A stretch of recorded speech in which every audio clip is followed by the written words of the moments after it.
Hello and welcome to episode 34. This is the Better Leaders podcast of the LinkedIn Live Show. And today I'm talking to Cassie Briggs. Welcome, Cassie. Oh, it's so good to be here. Thank you, Arnaud. And you were mentioned because you also did a presentation for the coaches at one of the HSC graduation parties. And that's when they told me, oh, you should talk to Cassie. So that's why we're here now. And I think also, like what you pointed out to me and we talked about is the topic of our conversation and how we can, make this valuable for leaders, because you have a specific topic where you coach on. Mm-hmm. And it's not leaders, so you don't coach leaders. So that's an interesting topic. So, but you topic the people that work in a team with the leaders. Exactly. So all of those folks that you're leading, those are the people coming to me, either expressing joy in the leadership they're experiencing or help me get me out of this job or off this team. So I have a very unique perspective that I hope to bring to your audience today. So, well, the positive part of this one is that there are actually people coming to you that are happy with the leadership that they're getting. So that's a good thing to start with, I guess. So, but you also have a very specific area where you coach because you are coming from the science perspective. Yeah, so I focus on career coaching for students and early career professionals in science and medicine. So that ranges from physics, biology, chemistry, engineering, a little mathematics, and a lot of medicine. That last one sounded very nice. A little mathematics and a lot of medicine. Yep.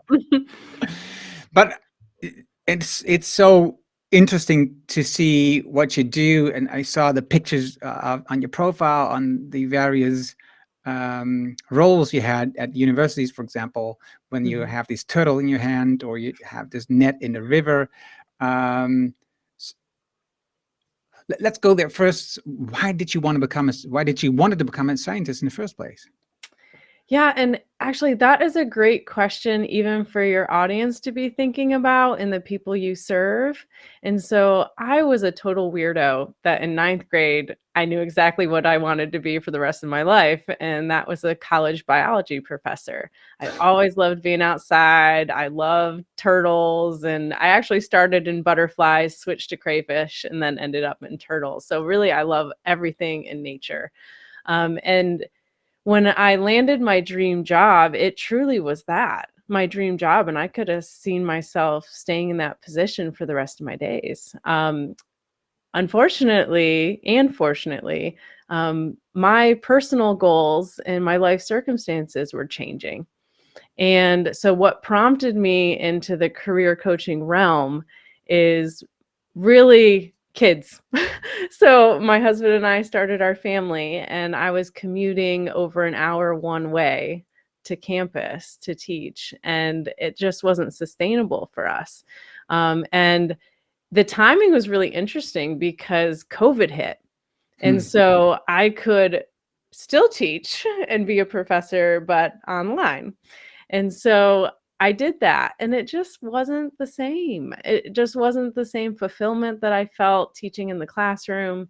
And so made the tough choice to let go of this dream I had since my ninth grade year for something else. But now, in retrospect, I will tell you, teaching for me was like an ice cream cone with 2 scoops. Career coaching for me is like an ice cream cone with 5 scoops of ice cream on it. Like, I have just found my calling and found my niche, and I just feel so fulfilled in it. But this is a great lesson to leaders, recognizing that your team and people on your team may truly love their position and want to be there, but life circumstances come up. And so thinking about ways to foster the skills and create collaborations can really make the difference between retaining an employee, but also maybe expanding your organization to where do they go next? Because if you part ways in a very positive manner, you can add a new collaboration or a new resource to your company. And that's exactly what happened in my case. My university contacts me to come and help them with workshops for career development. They listen to my podcast and share that with students. So very strong relationship still. Okay, I have a bit of a personal question, but I think it's interesting, and you need to see if you're, feel free to say no, you don't want to answer this one. But and why I think it's important is or interesting is because it's about diversity, right? So I think diversity, inclusion, even better word, right? Including everybody in the workplace is an important topic that I think we could work more on.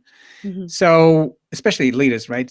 So when the topic of children came up or happened to you, did you ever, how did this conversation go with your husband to that you decided to change your career instead of him deciding to change his career? Such a good question. And one of the things that I'll probably talk about later is the importance of leaders also being vulnerable and sharing. So I will echo that by being vulnerable myself and definitely willing to answer this question. So I think you premising this question with the diversity, equity, inclusion bit has a lot to do with why I let go of my job and we moved towards my husband's. So we worked on separate sides of the state of Michigan. And so we were commuting basically the same distance, the opposite direction. And so we had to make a choice. Do we go with my position and move there and he'll find another position, or vice versa? Now, a little backstory, my husband is a fish biologist with the government. And so those jobs are a little harder to come by than some university teaching positions. With that said, if I could turn my computer around and show you, I'm surrounded by fields, cows, you name it. There's no universities near me. So I knew that wouldn't be an option if we moved towards my husband's position.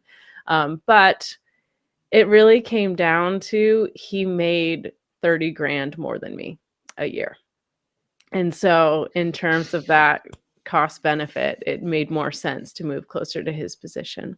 And as we know, there is still a pay gap between men and women in the various roles. And so that certainly showed its face in our experience.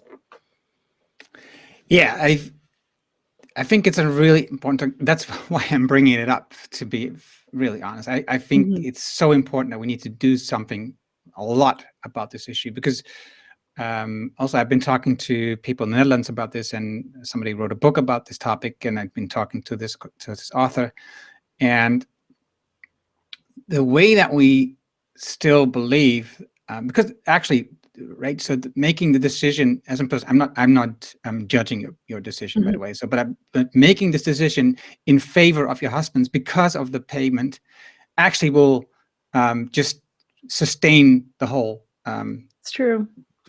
Payment, equal payments gap, right? Unequal.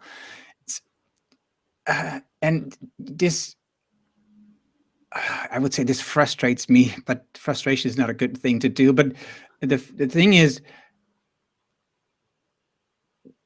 we should really do something about this topic, that we decide on somebody's, well, not decide, but, make it an important part of the decision-making process is how much one of the person in the relationship is being paid to make the next decision, because that's not a fair way to decide, right? So that's going to be, like 80% of the times in favor of the male in this situation. So what do you say when I'm talking about this to the leaders on this topic? I mean, frankly, it's being honest and looking at your data. I mean, your data speaks volumes. So look at the people on your team and how the pay is distributed, and what are the criteria based on? Because you might realize, okay, you know what? These two have similar levels of experience. They've been with us the same amount of time, and here we are it's showing. And maybe it's not men and women even, maybe it's based on another metric of diversity. And so it's important to kind of recognize that and see that as objectively as possible. We all have subconscious biases, and that's just the nature of humanity. But awareness is really important. So if you're looking at the data from that lens and just trying to diagnose and see anything, come at it from that angle. It's not a personal attack on you. You're human. But look at that and then see what you can do to start to even it out. Now, with that said, my university did a phenomenal job with this in terms of the pay distribution across all of my colleagues. And because it's a public institution, all of that is public information. So we know what each other is getting paid. That transparency helps because the public will hold you accountable too. And so I could see I was making the same amount as my male colleagues, for example, for my level of experience. And so that was really helpful. Where it gets harder and stickier is when people work in different sectors, for example. So industry notoriously pays a little bit more, or in some cases, a lot more than academia. And government, similar case, tends to offer maybe lower salaries, but far better benefits. And I'm sure that government statistic depends on what country you're in. But I think that's one thing that made our situation pretty difficult. Like, he's in a different role in a different sector. If I worked in that, and I'm a biologist too, so I could have worked his same role in that same position, and it'd be interesting to see if my pay would have been comparable. But my heart was in teaching, and there's also some discrepancies based on what your focus is, right? So teaching isn't paid quite as much as like a researcher would be, which is a real shame given that we're molding the minds of future researchers, but you know. Well, and also the weird thing is, from this research that I was talking about for the book, is that whenever a job leans more towards women, when there are more women working in that kind of jobs, the pay goes down. Mm.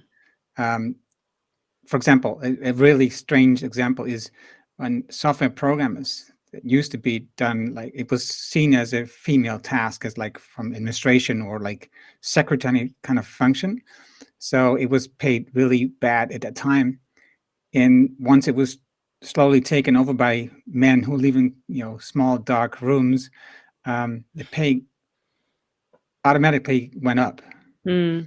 And similar with teaching, before it was really, teaching was like a male job, right? So now we see a lot of female into the teaching area, and the pay has gone down. And that's not now, that's just Mm-hmm. last decades, right? So it is so important that what you just said about leaders, just do your own research, look at what's going on in your team, look at what's going on within the company, and so make yourself aware, make sure that you do the research and you know what's going on, and try to be as unbiased as possible, to see whoever should be earning more because they're doing more, or whoever's just talking more and not really having a difference in what they do in the output. Anyway, thank you for your transparency on this one. Of course. So a thing that I hear a lot when I talk in the communities what I'm working in, is that Gen Z is a very difficult generation, right? Even the millennials, but the Gen Z is even more difficult because they don't have the working attitude as we had. They don't want to do everything as we would do. They're talking about free time. They talk about working less days. They're just a lazy generation. What do you experience from the other side? How do you see that? Yeah, and I hear this from both sides, right? And I think there's just a huge gap in our understanding of the context in which each generation experienced their career life in life in general. So this generation, so Gen Z and even younger, right, they're inundated with far more options than have ever existed before. And the rate at which these options are changing is also remarkably fast. Like, just look at how AI, genomics, some of those science fields have just blown up and changed dramatically. And so many of them, especially, I'm a little biased because those that come to me are often in a pickle where they're feeling some of these negative emotions. But many folks that come to me are simply paralyzed by the overwhelming information. And so there's so much information, they don't know where to start, so they freeze and they don't take those action steps. So it's not so much that they're lazy, it's that they're overwhelmed or fearful of making the wrong decision. Hmm. And many of us in our career trajectories, like retrospectively, if we were to mentor these folks, we would say, oh my gosh, like the way my career has unfolded was not how I expected. This next position came from a conversation with that person that led to this. It's not that many of us ever had that clear picture from the beginning of what the end game was. It kind of See your own unfolded. situation, right? Yeah. So, but even a subtle thing, and as a parent now, I think about this a lot. Even some of the subtle comments we make to our kids, like, what do you want to be when you grow up? It sounds like such an innocent question. And it may be from your heart an innocent question, but that's already building pressure of you need to know what the rest of your life is going to be. And so my approach in coaching is you need to know the next step and a tentative vague vision of where the end game is. But I usually advocate to students and early career professionals, it's not about one climax career. It's about maybe 2 to 4 doors you want to keep open. And as you're exploring, you're moving forward to one or more of those doors. And then you can decide as you go, let's close that one. Let's close that one. And who knows, maybe a 5th door will be opened through experience. And so I think that is something to just keep in mind about this generation and what they're experiencing that maybe those of us that were navigating our careers earlier didn't. The other thing that I will say is that this is very field dependent. But the culture at which careers progress is very different. At least in the US, many pension programs are gone. Many long-term retention appealing benefits are gone. And so the only way to get that pay raise, that promotion, is often switching companies, switching jobs, or switching fields altogether. And so again, it's not so much, laziness or lack of motivation. It's just they're recognizing this job isn't going to take me to retirement. It's not going to take me to the role I want to retire from.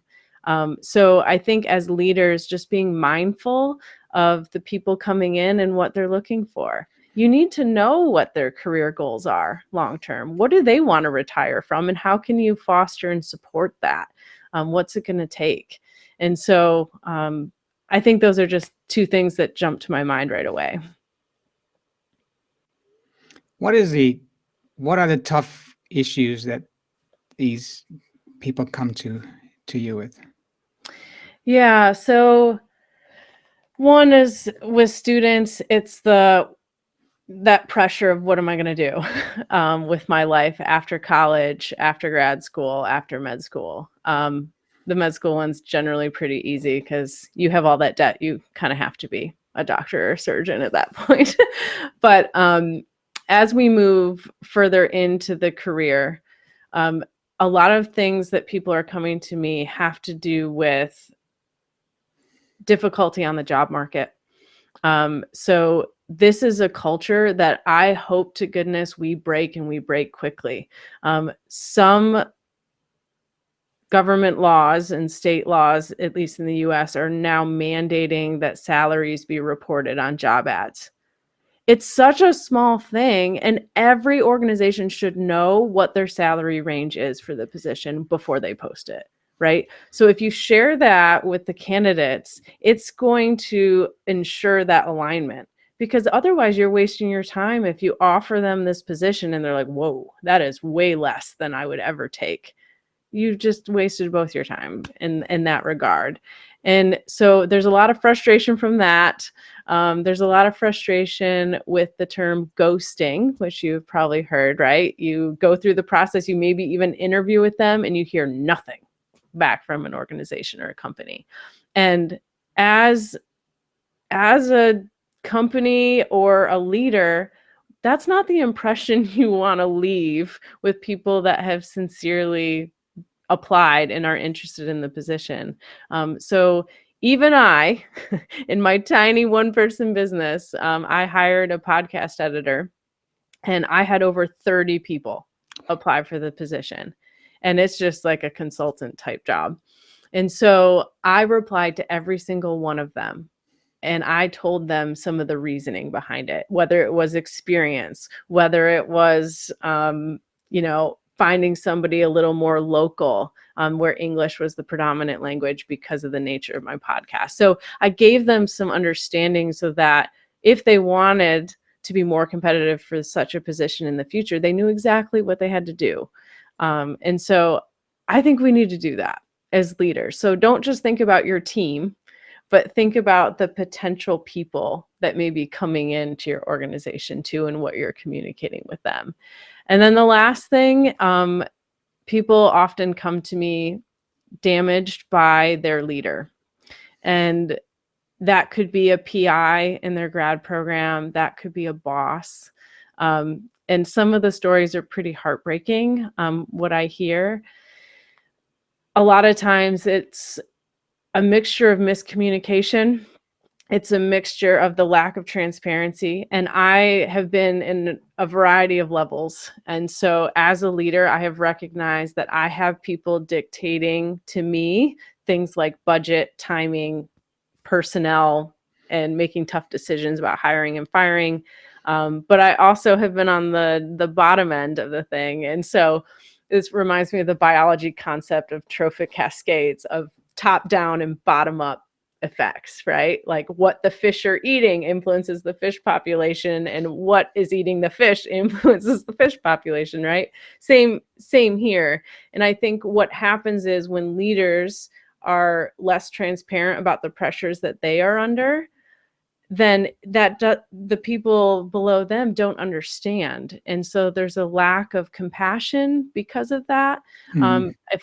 If we're more aware of some of the pressures our leaders are facing, I think that makes us a little more understanding about the decisions that they're making.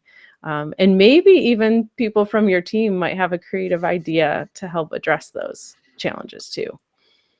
That's a great point. I never thought about that point. Lydia, I'm going to show the remarks here, said, mentorship is a great way to share experiences with younger generation. And also she said, a very important point, connecting personal values with company values is an important and missing link. Mm-hmm. So, yeah, Lydia, just in response to that last point, I actually, when I'm working with my clients, we have 3 foundational sessions when they're exploring careers or the job market. And the first one is about values. So I have my clients actually write out their core values, and that way they know what is important to them, but can also communicate it. So whether that shows up in the summary section at the top of their resume, or maybe that inspires particular interview questions, at the end of the interview when they say, what questions do you have for us? You know what questions you need addressed that weren't mentioned in the job ad, which often are around values. And so typically what I find is most people feel more fulfilled in their career when there's an alignment of values, but job ads typically don't include that information. So I think the interview offers a great opportunity to do that. But if we're not clear on our own values and how to communicate those, it makes it really tough to check for it with an organization. Yeah, I completely agree. And I think it's the same with clients. How do you help these young people to help their leaders? Yeah, and I think the biggest thing is that relationship. They know their relationship with the leader best. Sometimes I coach them through how to mend a bridge that had been broken. Sometimes I help them, do repairs on it before it breaks in the first place, which is the ideal way to go. And most of it has to do with feedback. And so there's a lack of feedback, both given to them, but also them receiving it. And so when I talk to leaders and those that they lead, I talk about the importance of being compassionate but clear in your feedback. And so I spent some time kind of thinking through what I might share today about this. And so when giving feedback, so you're the leader giving feedback to your team, you really want to make sure it's timely. So set up a cadence. So meet with them bi-weekly or monthly, whatever frequency feels doable. And I know we're all very busy, but even that 15-minute meeting or 30-minute meeting makes all the difference. And it shows that you care. It shows that, they're an important asset to your team, and it's going to help them perform better as well. And so, other things to think about there too is kind of that idea of an open door policy. So while you have this cadence, if something comes up, you don't want that festering in that person for an extended period. I actually was working with a client who their manager had made a comment that kind of stung, and it was just festering for a week. And so we talked about how to address that and how to bring it up. And they actually took the tact of talking with a close colleague who they had a better relationship with, who knew them, and asked, "Hey, is this comment true about me? Is this something I should improve in?" And it was dispelled pretty quickly and said, "Oh no, I think that comment came from there's concerns about layoffs of our leadership team right now. And so there's just a lot of pressure going on, and I don't think it's anything to be concerned about." Whew, not festering anymore. So that could have been addressed a lot sooner. And the other thing, so compassionate and clarity are the other two. And to be compassionate, this is what you're giving feedback to somebody. How often is it true that that feedback or that constructive criticism is something that we personally have gotten in our history? It happens a lot. And so being vulnerable about your failures, that really helps. And so, with my students, for example, as a professor, man, I can't tell you how many people bomb the first exam because college exams are not like their high school ones. And so um, we have that conversation, and I tell them, look, I was a great student, nearly 4.0'd all my classes, but my very first chemistry test, I bombed it too. And so just sharing that, like, I can relate to what you're going through, but look where I am now. So it gives them that perspective. So don't be afraid to share about some of your failures. And then your timing, you need to be very aware of what's going on in that person's life. So how's their day going? Are you in the most stressful part of the year in your company? Not the time to be giving constructive criticism. You need to wait for that to pass. If they just got back from being sick with COVID and are overwhelmed with work, for example, probably not the time to be giving feedback. So just some awareness of what's going on in their life can really show your compassion. And then clarity. I think the biggest thing is, as leaders, we often just want to tell them what's going on. But the best thing to do is ask questions so that you avoid making assumptions. So if somebody keeps showing up late, it's easy for us to think, oh, what a slacker. Everybody else is here on time. Why can't they be on time? But starting with the question, how are things going? Or I've noticed you've been a few minutes late to work the last few days. Is everything okay? So ask those questions before you say, oh, shame on you for being late, and then how bad are you going to feel when you realize, oh, they have to go take care of their sick mom who has dementia every morning, and that they're late because the days are unpredictable and how the morning will go, right? So then you can come up with solutions if you have a better idea what the problem is. And then emphasizing the why. So why is this feedback important? What would be the benefits of addressing it? And just being clear with your expectations. So you give this constructive criticism, like, I don't know, you're asking too many questions during meetings. Okay. Yeah. What do you want me to do with that criticism? So maybe you provide some expectation in saying, these are great questions, but if you could just ask one of those questions during the meeting and maybe reserve the others for a follow-up email or talk to me separate outside of the meeting, that would be great. So that's the kind of feedback with the action step that's helpful. So that's the giving feedback part for leaders. And what I tell my team, the people that you're leading, is to ask for the feedback. Sometimes leaders are busy and they don't even think that that's something that you need. So if it's something that you need, ask for it. The worst that they can say is no, and at least you know where you stand. More likely than not, they're going to say, okay, sure, let's set up a regular time to meet. And also, when you're getting constructive feedback as humans, we tend to get defensive and protective of ourselves, but try to take it in as information and not a personal attack, right? So it could have been anybody that got that feedback. It's not because you're Cassie Briggs that I'm giving you this constructive criticism. It's like, no, anybody who did this would have got that criticism to fix.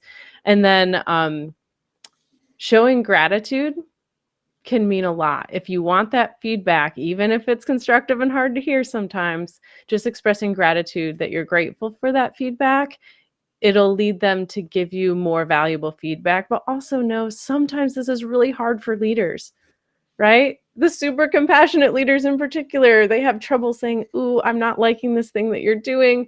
It's hard for them to have the courage to bring that up. And so showing that gratitude can ease both parties. And then, of course, if they give you feedback and you're like, wait, I don't even understand this feedback, just ask for clarification, ask for examples. What would help you look really great in front of a leader is asking or proposing a solution. So now that you've given me this feedback, I have an idea of how I could address that. So like the question example, you could propose, why don't I just ask one question during the meeting, and then when would be a good time for me to ask any follow-up questions? So it's more of a dialogue than a one-way just telling you what you're doing wrong. Wow, Cassie, so many great points. Okay, so to slowly bring an end to this conversation, you talked about that you're having kids now, and I see young team members looking completely different at work-life balance, right? So how they think about how many hours they should work, how they think about what they should do with the remainder of the time, or all this stuff. So how do you tackle that part? How do you bridge that? Yeah. Well, first thing, I want to define balance.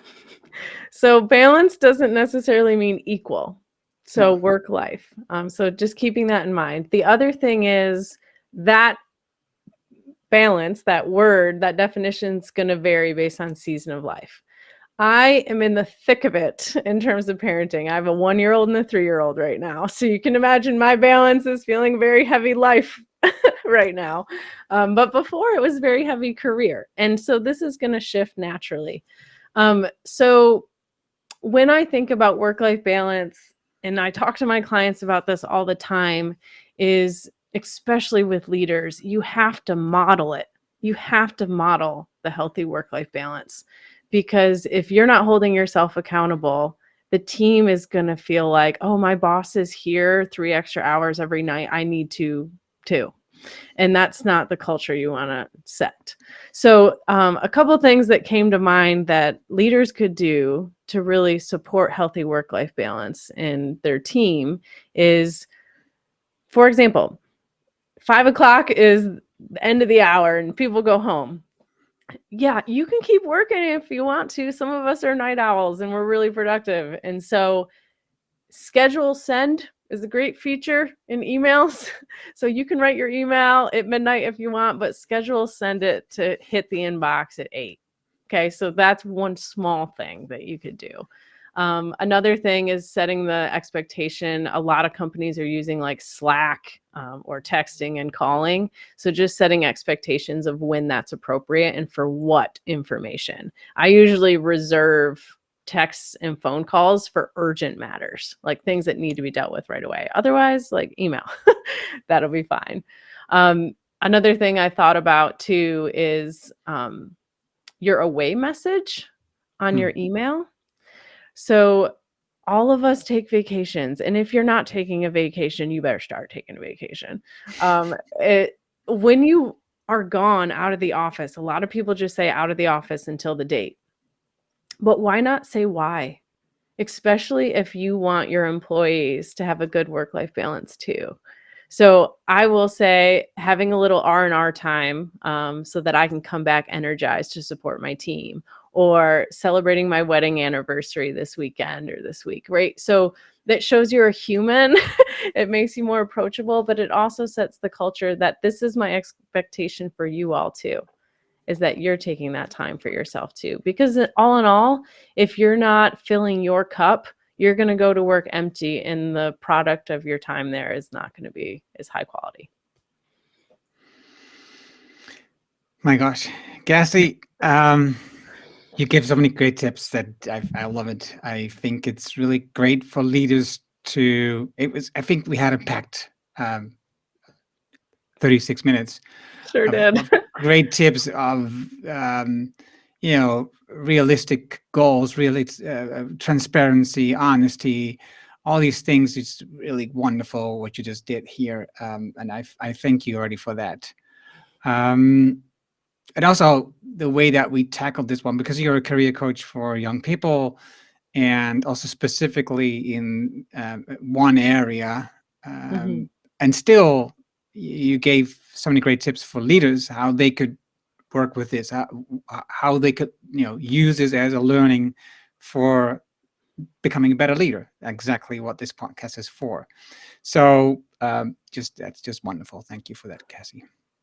Well, thank you for asking such thoughtful, reflective questions too. You brought a lot of great points up, and I'm excited to hear that you got some value, so that your audience will too. So just to make sure that people know where to find you, I have at the bottom your website address. So when you watch the video, you can do that also to make it easy for you. You can just scan the QR code. It will go directly to your website, which is successininsciencecc.com, and CC Career Coaching. If you want to learn more about Cassie, listen to a podcast, for example, where she interviews people who work in science and what they do. It's very interesting to learn about a world that I'm not really familiar with. So that's good to do that. And other than that, I think that, the most important thing that I should add is next Monday, the video and the audio version of this episode will be online at blog.coachdotme. And other than that, I hope to see you again next Friday, same time, same place, 9 a.m. Central Time or 4 p.m. Central European Time. That's it for me. Thank you, Cassie. Thank you so much. And love to see you next time.